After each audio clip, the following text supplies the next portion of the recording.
जय हिंद दोस्तों, स्वागत है आप सभी का आज की एक नई वीडियो में। दोस्तों आज की इस वीडियो में आप सभी के सामने पर्यावरण प्रदूषण पर बहुत ही सरल और बहुत ही ज़्यादा महत्वपूर्ण निबंध लेकर के आ चुका हूं।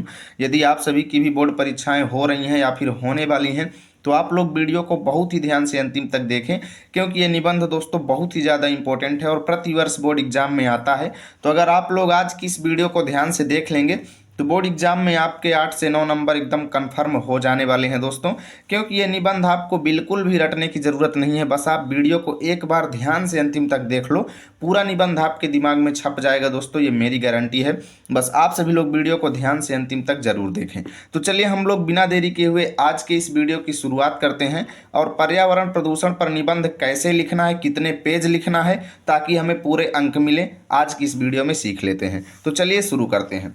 तो आपको दोस्तों एग्जाम में सबसे पहले हेडिंग बनाना है पर्यावरण प्रदूषण पर निबंध। याद रहे हेडिंग आपको काले पेन या फिर काले स्केच से बनाना है और लाल पेन का कहीं पर भी बोर्ड एग्जाम में यूज नहीं करना है। जहां पर भी मैंने गुलाबी और लाल पेन का यूज किया है वहां पर आप काले पेन से हेडिंग एग्जाम में डालेंगे। सबसे पहले आपको हेडिंग बनाना है रूपरेखा और उसमें पहली हेडिंग आपकी रहेगी प्रस्तावना, दूसरी हेडिंग रहेगी प्रदूषण के प्रकार और तीसरी हेडिंग आपको बनाना है प्रदूषण के कारण और चौथी हेडिंग बनाना है प्रदूषण से नुकसान और पांचवी हेडिंग आपको बनाना है उपसंहार। ठीक है, यानी उपसंहार हेडिंग में हम प्रदूषण को रोकने के उपाय लिखेंगे। ठीक है, तो दोस्तों आप 5 ही हेडिंग बनाएं, ज़्यादा हेडिंग भी नहीं बनाना है, क्योंकि हमें और सारे क्वेश्चन करने हैं। ये नहीं कि बस हम निबंध बस में ही पूरा टाइम बर्बाद कर दें, ऐसा आपको नहीं करना है। केवल 5 हेडिंग बनाना है, उसके बाद सभी हेडिंग को बारी बारी से लिखना है और सब में 8-8 10-10 लाइन आपको लिखना है। तो प्रस्तावना हेडिंग में हम लोग लिखेंगे, जब वातावरण में कुछ हानिकारक तत्व आ जाते हैं तो वातावरण दूषित हो जाता है, जिससे जीवधारियों का जीवन संकट में पड़ जाता है और इस समस्या को पर्यावरण प्रदूषण कहते हैं। जनसंख्या वृद्धि के कारण पर्यावरण प्रदूषण की समस्या दिन प्रतिदिन बढ़ती जा रही है। लोग अपनी ज़रूरतों को पूरा करने के लिए पर्यावरण पर ही हस्तक्षेप करते हैं, जिससे ये समस्या उत्पन्न हो रही है। पर्यावरण प्रदूषण दिन प्रतिदिन वैज्ञानिक प्रगति की वजह से भी बढ़ रहा है। इसका मतलब ये है दोस्तों कि जैसे जैसे साइंस आगे बढ़ रहा है, नई नई तकनीकें खोजी जा रही हैं, नई नई यंत्र, नए नए मशीन बनाए जा रहे हैं, इससे पर्यावरण पर भी प्रभाव पड़ रहा है दोस्तों, है ना। तो वही चीज़ लिखा हुआ है कि पर्यावरण प्रदूषण दिन प्रतिदिन वैज्ञानिक प्रगति की वजह से भी बढ़ रहा है, क्योंकि वैज्ञानिक यंत्र एवं रसायन ज़्यादातर पर्यावरण को ही दूषित करते हैं। इतना हम लोग इस हेडिंग में लिखेंगे दोस्तों, आप लोग देख सकते हैं, इतना ही आपको लिखना है। उसके बाद आपको अगली हेडिंग बनाना है प्रदूषण के प्रकार और लिखना शुरू करेंगे कि पर्यावरण प्रदूषण के कुछ मुख्य प्रकार इस प्रकार हैं। ठीक है, पहला वायु प्रदूषण, दूसरा जल प्रदूषण, तीसरा है दोस्तों ध्वनि प्रदूषण। अब हम इन तीनों हेडिंग में थोड़ा थोड़ा लिखेंगे। ठीक है, तो वायु प्रदूषण हेडिंग बनाना है और लिखना है, जब प्रदूषण वायु द्वारा होता है तो उसे वायु प्रदूषण कहते हैं। अर्थात जब जीवधारियों के द्वारा की गई क्रियाओं के कारण वायुमंडल दूषित हो जाता है तो इसे हम लोग वायु प्रदूषण कहते हैं और इससे वातावरण में ऑक्सीजन की मात्रा कम हो जाती है तथा बहुत सारी जो है प्रदूषित गैसें जो है वातावरण में फैल जाती हैं और वायु प्रदूषण बढ़ जाता है। ठीक है, देख सकते हो एक पेज हमारा निबंध हो चुका है और अब हम लोग चलेंगे अगले पेज पर। अब अगले पेज में दोस्तों आपको अगली हेडिंग बनाना है जल प्रदूषण और लिखना है, कारखानों से निकलने वाले गंदे नालों, तालाबों में जानवरों को धोने, कपड़े धोने इत्यादि कारणों के कारण जब जल दूषित हो जाता है तो इसे जल प्रदूषण कहते हैं। इससे जल लोगों के लिए हानिकारक हो जाता है। आपको अगली हेडिंग बनाना है दोस्तों ध्वनि प्रदूषण और लिखना है कि मोटर कार, ट्रैक्टर, जेट विमान, लाउड स्पीकरों तथा मशीनों की तीव्र ध्वनि के कारण ध्वनि संतुलन बिगड़ जाता है, जिसका प्रभाव लोगों के मानसिक संतुलन पर पड़ता है तथा पशु पक्षियों का जीवन भी संकट में पड़ जाता है। देख सकते हो इतना हमने लिखा दोस्तों।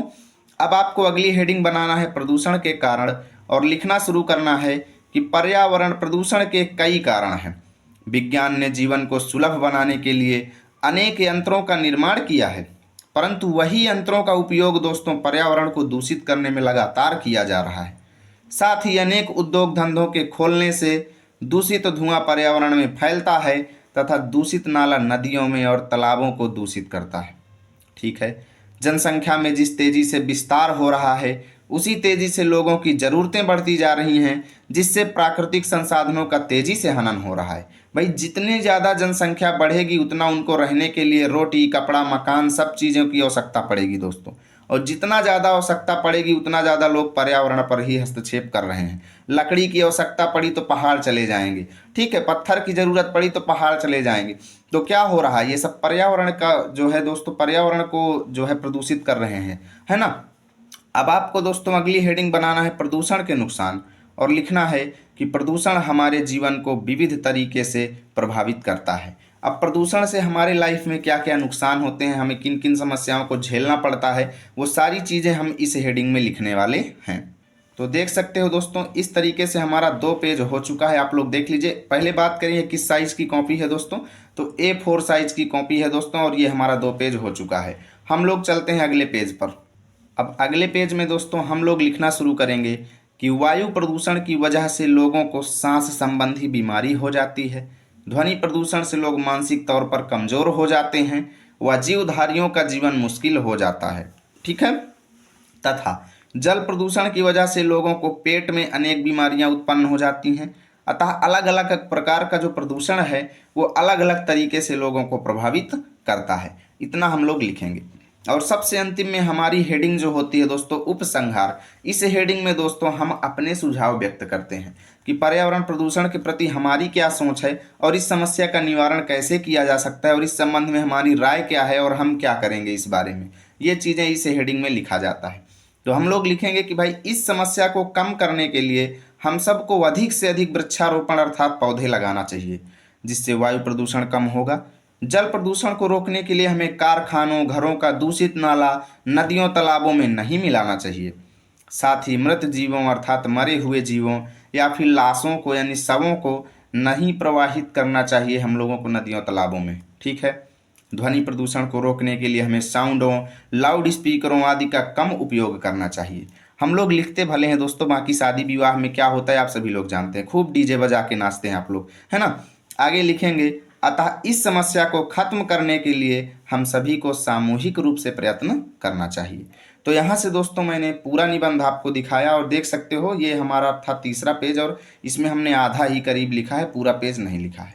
तो आप लोग दोस्तों इतना ही एग्जाम में लिखेंगे तो आपको पूरे में से पूरे अंक मिलेंगे। और यदि वीडियो अच्छी लगी है तो लाइक कर दो, दोस्तों के पास शेयर कर दो। मिलेंगे आप सभी के साथ अगली वीडियो में, तब तक के लिए जय हिंद, जय भारत।